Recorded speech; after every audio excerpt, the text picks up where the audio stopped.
कहानी के शुरू में हम स्कूल में कुछ बच्चों को देखते हैं। इन्हीं में रूबी भी थी, जो सब बच्चों के साथ बैठी खाना खा रही थी। तभी अचानक से उधर एक बच्ची की आंखें नीली हो जाती हैं और वो कांपने लगती है, जिसके बाद वो नीचे गिर गई थी और थोड़ी ही देर बाद उसकी मौत हो जाती है। किसी को कुछ समझ नहीं आता कि उसके साथ क्या हुआ। सभी घबरा गए थे। इसके बाद हमें पता चलता है कि ये एक वायरस है जो सिर्फ बच्चों में फैल रहा है। साइंटिस्ट इसको हल करने की कोशिश कर रहे हैं, पर अभी तक इस वायरस का कोई तोड़ सामने नहीं आया। और इसी तरह वक्त के साथ साथ 90% बच्चे इस वायरस का शिकार होकर मर जाते हैं, जिसके बाद हमें अमेरिका के प्रेसिडेंट दिखाए जाते हैं, जो बताते हैं कि इनका बेटा भी इस वायरस की लपेट में है। सब साइंटिस्ट डॉक्टर मिलकर इसका हल निकाल रहे हैं। उन्हें उम्मीद है कि उनका बेटा और बाकी सब बच्चे ठीक हो जाएंगे। प्रेसिडेंट कहते हैं कि अगर आप लोगों को कोई भी बच्चा ऐसा बीमार नजर आता है तो जल्द उसको CDC डिपार्टमेंट में भेज दें, जिधर साइंटिस्ट और डॉक्टर मिलकर उनका इलाज करेंगे। We will find a cure and we will save. अब इन्हीं बच्चों में से रूबी भी थी, जो इस वायरस का शिकार हो चुकी थी। उसका बर्थडे था। उसके मॉम डैड उसको काफी अच्छे से मनाते हैं और उसको बहुत अच्छे अच्छे तोहफे देते हैं, पर साथ ही वो अपनी बेटी की वजह से बहुत ज्यादा परेशान भी थे कि कहीं इस बीमारी की वजह से रूबी को कुछ हो न जाए। अब रात को सबके सोने के बाद रूबी अपनी मॉम के पास आकर बैठ जाती है और उनका हाथ पकड़ लेती है, पर अचानक से उसकी आंखों का रंग ऑरेंज हो जाता है और वो घबरा कर वहाँ से चली जाती है। अब सुबह को जब रूबी अपनी मॉम के पास जाती है तो हैरान कर देने वाली बात ये थी कि उसकी मॉम उसको पहचान ही नहीं पाती। वो अपना रात का तोहफा भी दिखाती है, कहती है ये आपने मुझे दिया था, मैं आप ही की बेटी हूँ। पर उसकी मॉम को उसकी किसी बात पर यकीन नहीं था। उन्हें लग रहा था कि ये कोई बीमार बच्ची है जो पुलिस से बचकर भाग रही है, इसीलिए वो उसको CDC की टीम के हवाले कर देती हैं। उनकी टीम आकर रूबी को ले जाती है, जहाँ बस में उसके साथ और भी बच्चे थे जो उसकी तरह ही बीमार थे। अब इनको बेस में ले जाया जाता है और लाइन बनाकर इनको अंदर भेजा जाता है,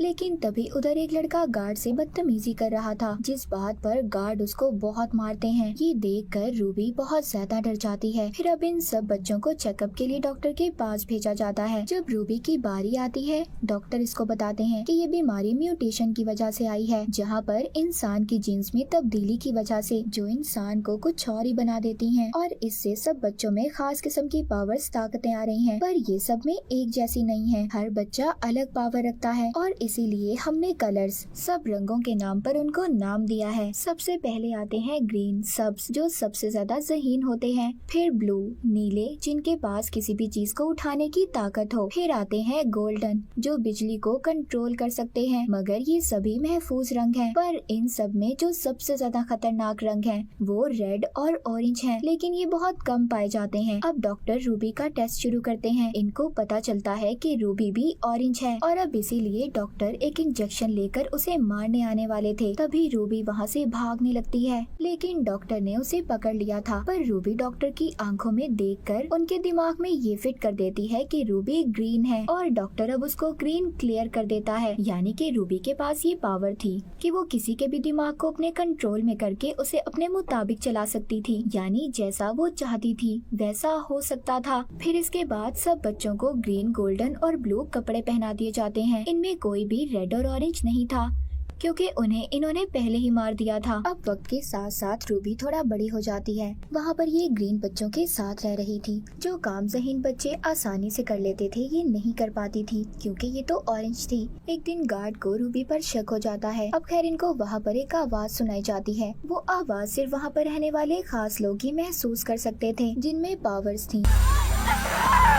रूबी भी वो आवाज सुनती है, उसे बर्दाश्त नहीं होती और वो बेहोश हो जाती है। इसको मेडिकल रूम में ले जाया जाता है, जहाँ पर एक डॉक्टर थी जो इसका चेकअप कर रही थी। तभी उधर गार्ड आता है जो कहता है कि मिलने का टाइम खत्म हो गया है। अब वो डॉक्टर एक कागज पर कुछ लिखकर उधर से चली जाती है। रूबी जब उसको पढ़ती है तो उसमें लिखा था कि इनको पता चल गया है कि तुम ऑरेंज हो, इसीलिए अगर तुम अपनी जान बचाना चाहती हो तो दूसरे कमरे में आ जाओ, जहाँ मैं तुम्हारा इंतजार कर रही हूँ। अब रूबी ऐसा ही करती है है। वो डॉक्टर के पास जाती है। डॉक्टर उसको किसी तरह छुपाकर अपनी गाड़ी तक ले आई थी। तभी जाते हुए एक गार्ड उनको रोक लेता है। रूबी उसके दिमाग को कंट्रोल में करके उससे दरवाजा खुलवा देती है। अब डॉक्टर के साथ ये बाहर आ गई थी। रूबी ने बहुत सालों के बाद बाहर की दुनिया देखी थी। डॉक्टर उसको बताती है कि बाहर की दुनिया में अब बच्चे नहीं हैं, इसी वजह से बहुत कम लोग रह गए हैं, कुछ तो ये शहर छोड़कर ही चले गए हैं। रूबी कहती है मैं अपने मॉम डैड से मिलना चाहती हूँ। डॉक्टर कहती है ये तुम्हारे लिए खतरा हो सकता है। वो इसको एक GPS देती हैं। कहती हैं जब भी तुम कभी किसी मुसीबत में हो तो इसको दबाना, हमें पता चल जाएगा कि तुम कहाँ पर हो। वो ये भी कहती हैं मैं तुम्हें एक कैंप में ले जा रही हूँ जिधर और भी तुम्हारे जैसे बच्चे हैं जिनको हमने बचाया है। अब डॉक्टर गाड़ी को रोककर अपने साथी से मिलती है। रूबी भी जब उससे हाथ मिलाती है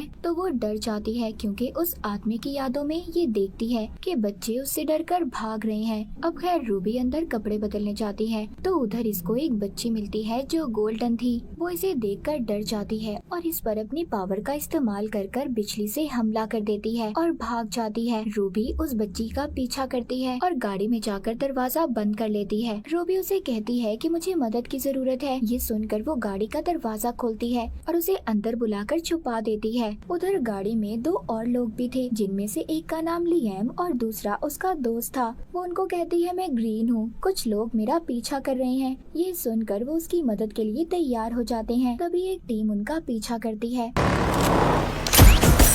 उधर डॉक्टर और उसका साथी भी था जो उनका पीछा कर रहे थे। तभी लिएम उधर जो कि ब्लू था वो इनकी गाड़ियों को खराब कर देता है जिस वजह से वो इनका पीछा नहीं कर पाते और ये बचकर निकल जाते हैं। अब ये एक जगह पर रुकते हैं। लिएम का दोस्त रूबी से कहता है अगर तुम ग्रीन हो तो तुम किसी के लिए कोई खतरा नहीं हो, ऐसे क्यों बचकर भाग रही हो। जिस पर रूबी कहती है अगर तुम मेरी मदद करना चाहते हो तो ठीक है वरना मैं चली जाती हूँ। पर लिएम उसको रोक लेता है और कहता है हम एक जगह पर जा रहे हैं जिधर ऑरेंज लड़का रहता है जो हम जैसे सभी बच्चों को उधर कैंप में सबसे बचा कर रखता है, जिधर कोई खतरा नहीं होगा। अगर तुम चाहती हो तो तुम हमारे साथ चल सकती हो। रूबी भी उनके साथ चलने के लिए हाँ बोल देती है। अब रास्ते में रूबी लिएम से पूछती है कि तुम बेस से क्यों भागे थे। वो कहता है गवर्नमेंट हम पर गलत तजुर्बे कर रही थी, हमारी एक आर्मी बनाना चाहती थी जिन्हें वो दुश्मन के खिलाफ इस्तेमाल करेंगे, इसीलिए मैं वहाँ से भाग आया। उधर कैंप में उस डॉक्टर को भी पकड़ लिया जाता है जिसने ये कहा था कि रूबी ग्रीन है और फिर एक मास्क पहनकर लड़की आकर उधर डॉक्टर को मार देती है। हम देखते हैं रूबी जब रात को सो रही थी तभी उसका हाथ गलती से लिएम के हाथ पर लग जाता है। अब उसको लिएम की वो यादें दिखाई देती हैं कि कैसे वो बेस से भागा था।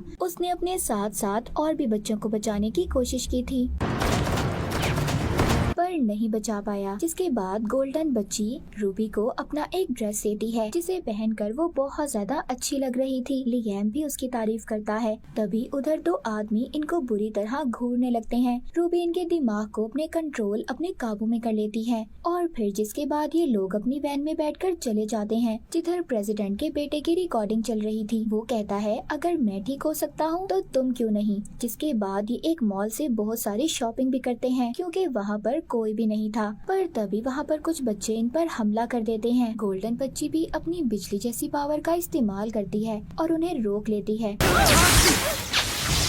अब वो बच्चे जो इन पर हमला कर रहे थे वो भी इनके जैसे थे, मतलब उनमें भी खास किस्म की पावर्स थी। वो कहते हैं तुम्हारे ऊपर तो ट्रैकर्स लगे होंगे जिसकी वजह से हम भी पकड़े जा सकते हैं क्योंकि तुम बेस से भागे हो। खैर अब ये सब रात को बैठकर बहुत सारी बातें करते हैं। लिएम यहाँ पर ऑरेंज लड़के के बारे में भी इनसे पूछता है। कहता है मैंने सुना है कि हम जैसे सब बच्चों को अपने पास रखकर सबसे बचाता है, हमें भी उधर जाना है। अगर तुम्हें उसका पता मालूम है तो हमें बताओ। वो बच्चे कहते हैं ये खुफिया है, कोई भी उसका पता आसानी से नहीं जान पाता। तभी उधर रूबी इनमें से एक बच्चे के दिमाग को कंट्रोल में करती है और वो उसका पता बता देता है जो कोड की शक्ल में था। लिएम का दोस्त जो बहुत ज़हीन था और ग्रीन था उसे समझने में लग जाता है जिसमें उसका साथ रूबी भी दे रही थी। अब ये दोनों उसको समझ लेते हैं जिससे ये बहुत ज्यादा खुश थे।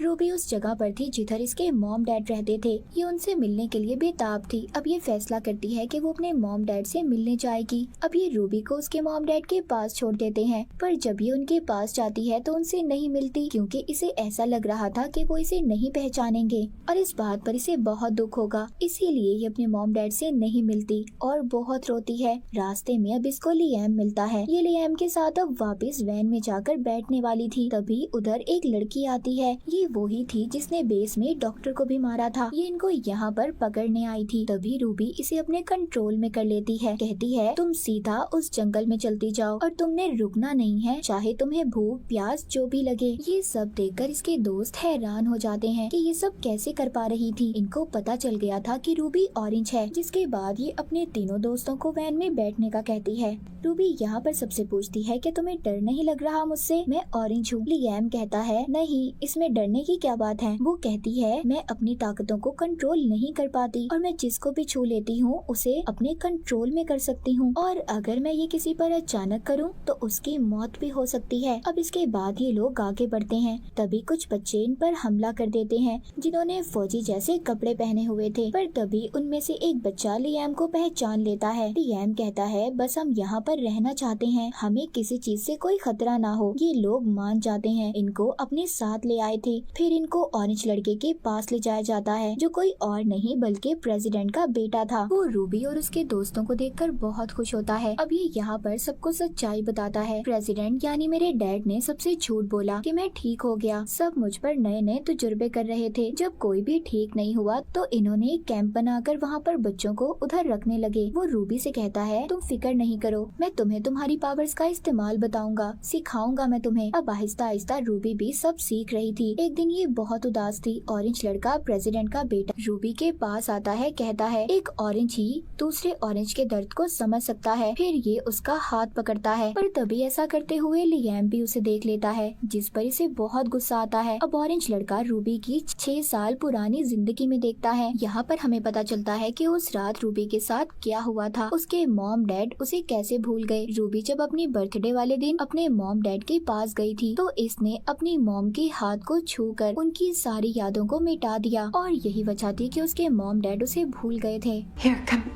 come with me. ऑरेंज लड़का हैरान हो जाता है। कहता है ऐसा करना तो मुझे भी नहीं आता। वो कहता है ये सब तो मेरे पास भी नहीं है, क्या तुम मुझे सिखा दोगी। वो कहती है मैं नहीं जानती ये मैं कैसे कर लेती हूँ, और इसी गलती की वजह से मैंने अपने मॉम डैड को खो दिया। अब जब रूबी लियाम से मिलती है तो वो इससे काफी नाराज था। कहता है मैं जानता हूँ तुम दोनों के दरमियान क्या चल रहा है। रूबी कहती है ऐसा कुछ नहीं है और हम दोनों भी कभी नहीं मिल सकते, क्योंकि मुझे डर है मैं तुम्हारे साथ भी वही ना कर दूं जो मैंने अपने मॉम डैड के साथ किया। ये कहकर वो वहाँ से चली जाती है। अब ये लियाम के दोस्त के पास आती है जो झील के किनारे बैठा था। वो रूबी से कहता है इधर भी मुझे वही सब लगता है जैसा बेस में था, हम इधर भी महफूज नहीं है। दूसरी तरफ ऑरेंज लड़का अपने लैपटॉप पर किसी को कुछ बता रहा था कि इधर कितने ब्लू हैं और कितने ऑरेंज हैं। तभी उधर रूबी आ जाती है, जिसे देखकर ये अपना लैपटॉप बंद कर देता है। ये भी इससे लैपटॉप ही लेने आई थी ताकि इसका दोस्त अपने घर वालों से राब्ता कर सके। पर यहाँ पर ये इससे एक डील करता है। कहता है कि अगर तुम मुझे ये पावर सिखाओ कि लोगों के दिमाग में जाकर उनकी याद को कैसे मिटाते हैं तो मैं तुम्हें लैपटॉप दे दूंगा। ये भी हाँ बोल देती है। अब जब ये सब सिखा रही थी, जब ये अपनी आंखें खोलती है तो ऑरेंज लड़का उससे बदतमीजी कर रहा था। ये एक मुक्का मारकर यहाँ से भाग जाती है। बाहर जाकर बहुत रोती है। लियाम इससे पूछता है कि क्या हुआ। ये उसको सब बता देती है, जिस पर लियाम को बहुत गुस्सा आता है। वो ऑरेंज लड़के को मारने आ रहा था। रूबी कहती है ये लड़ने का वक्त नहीं है, हम यहाँ पर महफूज नहीं है, हमें जल्दी यहाँ से जाना होगा। अब जब ये सब रात को यहाँ से भाग ही रहे थे तो उधर कैंप का जनरल आ जाता है। अब ऑरेंज लड़का भी उधर आ गया था। यहाँ पर इन्हें पता चलता है कि ऑरेंज लड़का जो प्रेसिडेंट का बेटा था वो भी बेस के लोगों के साथ मिला हुआ था जो बच्चों की आर्मी बनाना चाहते थे। ये लियाम को अपने कंट्रोल में कर उसे बहुत मारता है, पर तभी रूबी उस जनरल को कंट्रोल में करके उसे मार देती है। गोल्डन लड़की भी अपनी बिजली का इस्तेमाल कर उन पर हमला करती है, जिसके बाद रूबी अपने तीनों दोस्तों को यहाँ से जाने का कहती है और फिर अकेले ही ऑरेंज लड़के का मुकाबला करती है। इसके सभी गार्ड्स को कंट्रोल में करके इन्हें कहती है कि इस पर गन कर लो, पर ये दोबारा उन्हें कंट्रोल में कर उन्हें आपस में ही मरवा देता है। अब रूबी भी उसे कंट्रोल करने की कोशिश करती है, पर मामला उल्टा हो गया था। वो लड़का इसको अपने कंट्रोल में कर लेता है। वो कहता है कि मैं तुम्हारे अंदर से सारी उदास कर देने वाली सोचों को निकाल दूंगा, फिर हम दोनों मिलकर दुनिया में राज करेंगे। पर इससे पहले रूबी उसके कंट्रोल में आते हुए हेलीकॉप्टर के पायलट को कंट्रोल करके ऑरेंज लड़के के ऊपर गिरा देती है। उधर दूसरा हेलीकॉप्टर इस पर बॉम्ब गिराता है, पर लियाम के दोस्त ने इसे बचा लिया था, लेकिन अब वो भी जख्मी हो गया था। रूबी को कुछ समझ नहीं आता इसे क्या करना चाहिए। इसको उस डॉक्टर का दिया हुआ GPS याद आता है, जिसने सबसे पहले बेस से निकलने में इसकी मदद की थी। ये उसे दबा देती है। वो डॉक्टर अब अपने साथी के साथ आकर इन्हें बचा लेती है। इनको एक घर में लाया गया था।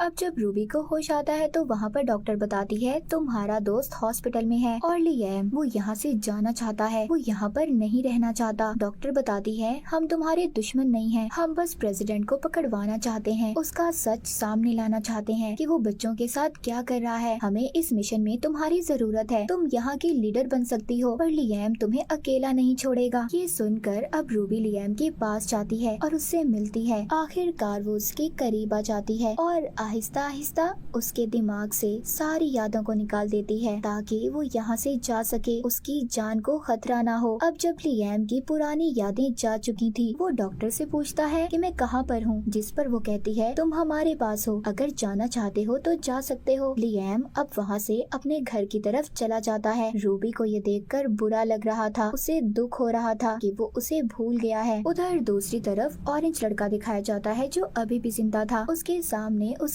आर्मी थी, वो सब बच्चे जिनको इसने अपने कंट्रोल में किया था। उधर दूसरी तरफ इसका मुकाबला करने के लिए रूबी तैयार थी, जो इसके बाद इकलौती ऑरेंज थी, यानी कि ये सिर्फ दो ही थे जो लोगों के दिमाग को कंट्रोल कर सकते थे। और अब ये दोनों एक दूसरे का मुकाबला करने के लिए तैयार थे। और इसी के साथ ये मूवी यहीं पर खत्म हो जाती है।